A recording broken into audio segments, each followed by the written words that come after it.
This clip is from my conversation with Lorin Jeppsen, a former U.S. Air Force officer and B-52 pilot and current leadership coach and keynote speaker. So, if you've ever seen the movie We Were Soldiers, I haven't seen it. No. Mel Gibson, and it's the movie about the Yen Drang Valley in Vietnam. Okay. And there's a portion when there's a dude on the radio and he's like, I want firepower on that mountain right now. And he's like, I got jets stacked up every 1,000 feet, and he's on the radio. That's kind of like what we do. It kind of stems from that. Okay. And so our primary mission again is on the radios, talking with the jets and putting bombs on target. Okay. And it's this whole thing.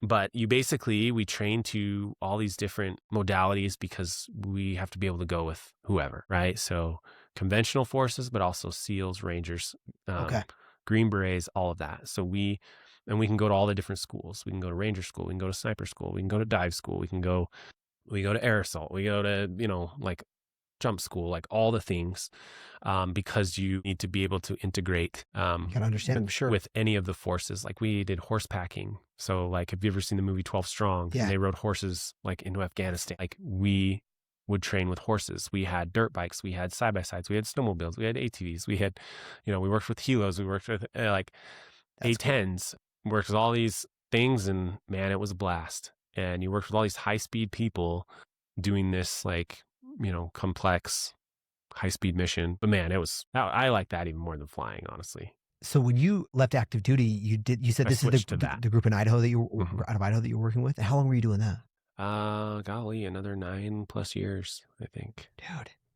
Dude, so which of those? You mentioned a bunch of different trainings and schools that you could go to. Did you do any of those schools? Yep.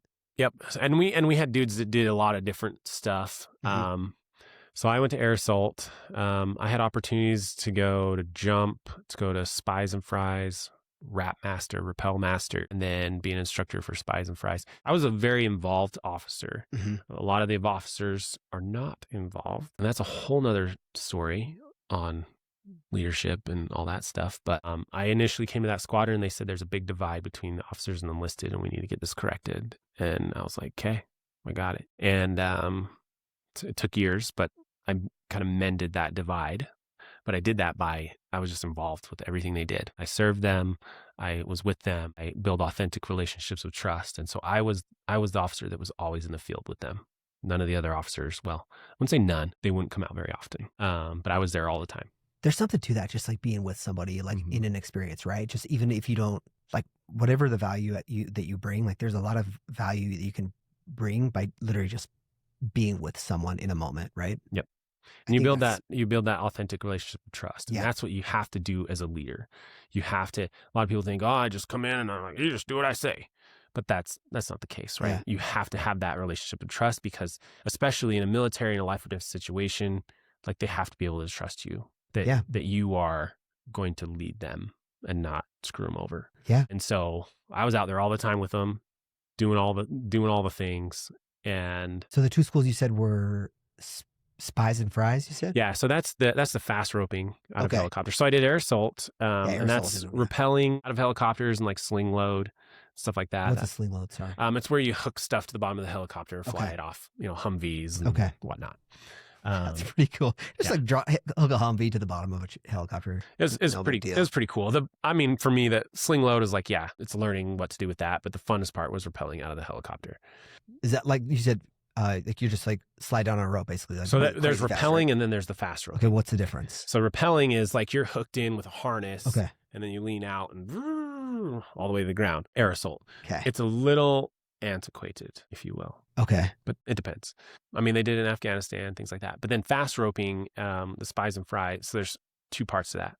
Is inserting yourself really fast and then being picked up really fast. Okay. So that the one is inserting with the fast rope. So you're not hooked into anything. You just grab onto the rope and it's just a handbrake down, right? Down to the ground. They're not, where you're rappelling, you're like hovering like 100 feet in the air. Yeah. But you're fast roping, you're, like 20 feet, something like that. And then the extraction piece of that is helicopter comes and you hook in, you're in a harness, you hook in and the helicopter doesn't touch the ground and then it starts flying and you're like dangling beneath the helicopter and you're like flying away.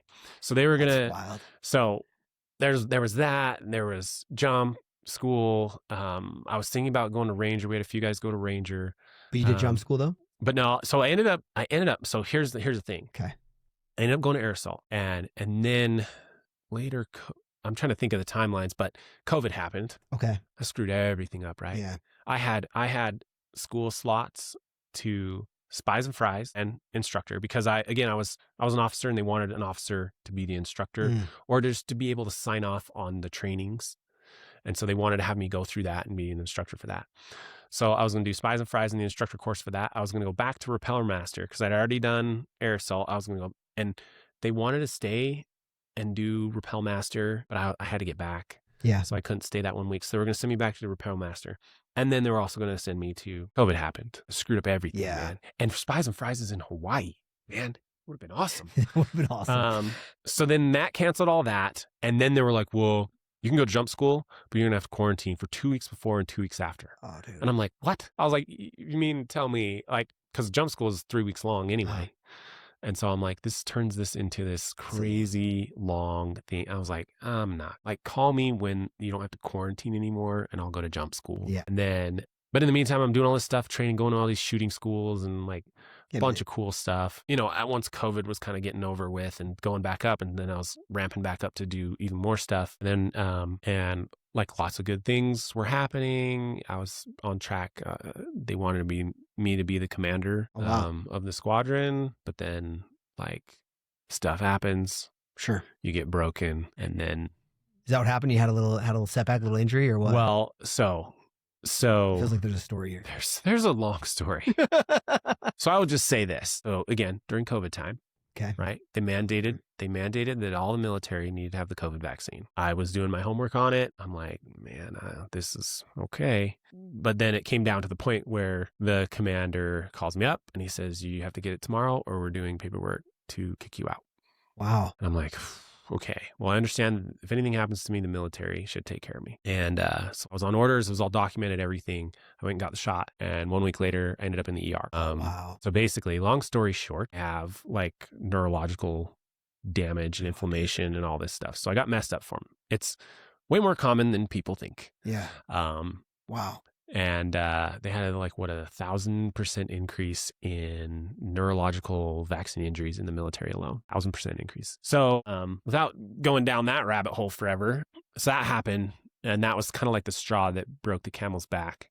So I'm messed up in other ways, right? Like I had my sinuses explode in my face when I was flying jets. I had like, oh my gosh, a bunch of other stuff. So that was kind of the straw that broke the camel's back. And so then I was medically retired. Okay. It kind of sucks, but it all worked out in the end. I got my full retirement, so I'm retired from the military. I get all my benefits, all that stuff. So it is what it is. It happens. Yeah. And but yeah, it was crazy. It was a crazy. That's crazy. It was a crazy thing. There was like all these good things happening, and it was like, yes, and then like, we want you to be the commander, and you're going to go to all this training and do this, and then it was like, bam. The rug just gets pulled out. And then it was like, well, that's over. And so it took about, honestly, 2 years through the medical evaluation board. And then I was medically retired. Wow. Okay. Yeah. And so you finished from that, and this is probably a good place. So curious, what was they were going to make you the commander. What was your rank before that? I was a major. A major. Okay. And so you're finished as a major, and then, the whole process took a long time. And what have you been doing since then? So, with some of that, within some of that time period, I worked as a defense contractor. And so I'd worked on different programs. Any standout that you want to talk about, or anything that you really liked? It's really cool. Come defense contracting. It wasn't glamorous. It's like developing different training systems or doing logistics, supply chain management for the entire division to make sure that all their stuff was correct. It's honestly kind of boring.